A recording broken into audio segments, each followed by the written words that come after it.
ሚኒስትር አብይ አህመድና ቀዳማዊት እመቤት ዝናሽ ታያቸው በአፋር የግብርናና የኢንዱስትሪ አቅሞች የሚያሳዩ ቁልፍ የልማት ፕሮጀክቶችን ጎብኝተዋል። ጉብኝታቸው ከ6 ወራት በፊት ምርት የጀመረውንና 15 ቶን በሰዓት የሚያመርተውን የአዮዳይዝ ጨው ማምረቻ ምልከታን ያካተተ እንደነበር የጠቅላይ ሚኒስትር ጽሕፈት ቤት አስታውቋል።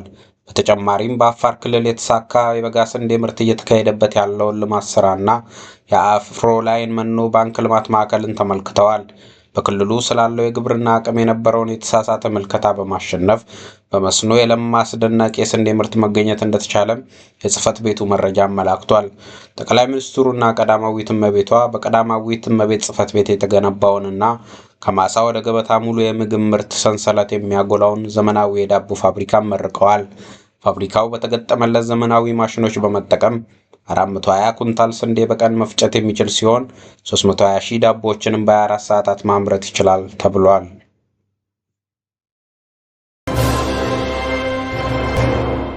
የኢትዮ ጅቡቲ ባቡር ትራንስፖርት አገልግሎት ላለፉት 3 ቀናት ተቋርጧል።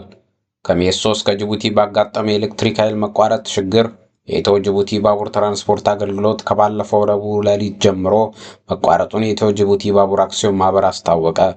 ከረቡዕ ሌሊት 6 ሰዓት ጀምሮ በኤሌክትሪክ ኃይል መቋረጥ ምክንያት የባቡር ትራንስፖርት አገልግሎቱ መስተጓጎሉ ተገልጿል።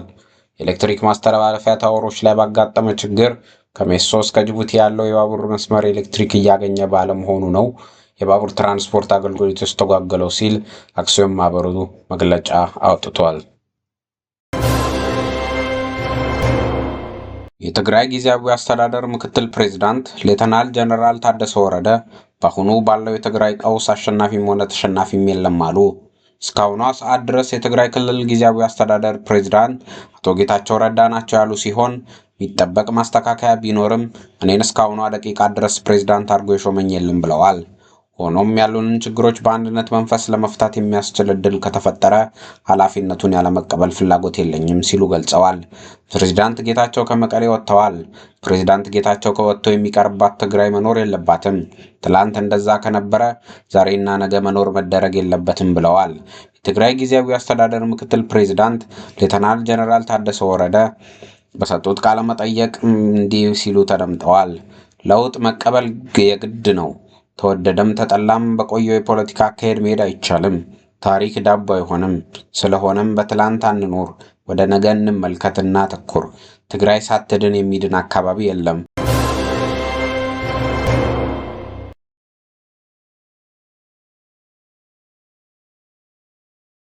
የተባበሩት መንግስታት የህፃናት ኤጀንሲ ዩኒሴፍ በኢትዮጵያና ናይጄሪያ ዕድሜያቸው ከ5 ዓመት በታች የሆነና በከፋ የምግብ እጥረት የተጋለጡ 1.3 ሚሊዮን ህጻናት በዚህ ዓመት ወሳኝ የሆነውን የህይወት አድን ድጋፍ የማጣት አደጋ ተጋርጦባቸዋል አለ። ኤጀንሲው በሚቀጥሉት 2 ወራት ውስጥ በሁለቱም ሀገራት ህጻናት ላይ የሚደርሰውን የተመጣጠነ ምግብ እጥረት ለማከም የሚያቀርበውን የነፍስ አድን ምግብ እርዳታ በማጣት ምክንያት እንደሚጨርስ ገልጿል። ኤጀንሲው የገጠመ የህይወት አድን ምግብ ድጋፍ በአሜሪካው ፕሬዝዳንት ዶናልድ ትራምፕ የውጭ እርዳታን በማቋረጣቸው ምክንያት ተባብሷል። ዩኒሴፍ ምክትል ስራ አስኪያጅ አርብ ዕለት በጄኔቫ በሰጡት ጋዜጣዊ መግለጫ እንዳስታወቁት ባለፉት 25 ዓመታት የተመዘገቡት ውጤቶች በከፍተኛ የገንዘብ ድጋፍ ማሽቆልቆል ምክንያት ወደ ኋላ ሊመለሱና ሊቀለበሱ ይችላሉ ብለዋል። አዲስ የገንዘብ ምንጭ እስካልተገኘ ድረስ ዩኒሴፍ በግንቦት ወር በምግብ እጥረት የሚሰቃዩ ህጻናትን ለማከም የሚያግዘውን ህይወት አድን ምግብ እንደሚያልቅ እንገምታለን። ይህም በኢትዮጵያ በየወሩ ህክምና የሚያስፈልጋቸው 74500 የሚገመቱ ህጻናት ላይ አስከፊ መዘዝ ያስከትላል። በናይጄሪያ በወር ወደ 80 ሺህ የሚጠጉ ህጻናት ህክምና የሚያስፈልጋቸው ሲሆን የህይወት አድን ምግቦቹ አቅርቦቶች በዚህ ወርና በግንቦት መጨረሻ መካከል ባለው ጊዜ ውስጥ ሊያልቅብን ይችላል ሲሉ ምክትል ስራ አስኪያጁ ተናግረዋል። በጥር ወር ፕሬዝዳንት ትራምፕ የመንግስት ወጪ መቀነስ በሚል የዩኤስአይዲ ስራዎች ማቋረጣቸው ይታወሳል። ይህ የፕሬዝዳንቱ እርምጃ በዓለም ጤና ድርጅቶችና በሌሎች ዓለም አቀፍ የልማት አካላት የተወገዘ ሲሆን ብዙ ውጪ እርዳታ ላይ ጥገኛ የሆኑ ታዳጊ ሀገራትን በተለይም በአፍሪካ ስጋት ውስጥ ጥሏቸዋል።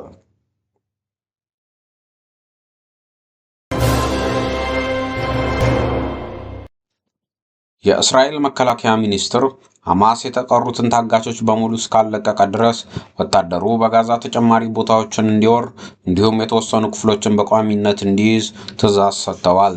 እስራኤል ካትስ የሀገራቸውን ወታደሮች በጋዛ የጀመሩትን የእግረኛ ጦር ጥቃት በሕይወት ያሉና የሞቱት ታጋቾች እስኪመለሱ ድረስ አጠናክረው እንደሚቀጥሉ ተናግረዋል።